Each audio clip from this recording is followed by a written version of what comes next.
Persatuan Seni Gayung Serantau Malaysia atau PSGSM akan memperbanyakkan kelas silat di masjid dalam usaha mengurangkan budaya buli dalam kalangan pelajar sekolah dan golongan muda.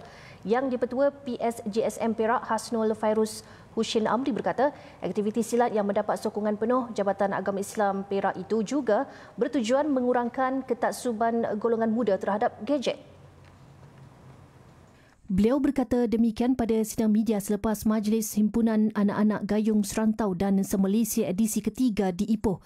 Menurut Hasnul Fairuz, aktiviti silat dapat membantu membentuk generasi muda yang beradab, berdisiplin dan dekat dengan nilai keagamaan. Selain pada kita menerapkan dari segi fizikal, elemen dalam mana, iaitu Quran yang pertama sekali syarat utama para pesilat ni mesti jaga solat. Kalau katakan ramai yang kalau kata kita tengok ilmu orang yang membuli ni solat tak jaga. Kita dah buat apa ni? Bila solat tak jaga, macam mana dia dekat dengan Tuhan? Macam mana dia ingat Tuhan? So maksudnya elemen itu jaga solat, zikir, hormat ibu bapa tu antara perkara utama. Maksudnya bila dia hormat guru, secara automatik dia akan hormat ibu bapa dia. Ujar Hasnul Fairuz, usaha itu juga bagi menarik minat anak muda ke masjid melalui aktiviti warisan berteraskan Islam. Setakat ini, beberapa masjid di Ipoh, Bagan Dato' dan Sri Iskandar telah mengadakan program tersebut.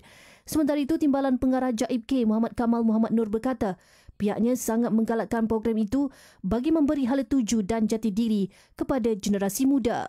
Jabatan mengharapkan bahawa program-program gini akan memberi pagar pelindung kepada generasi muda kita supaya mereka mempunyai hala tuju hidup yang jelas, mempunyai disiplin dan mempunyai jati diri, identiti bangsa kita.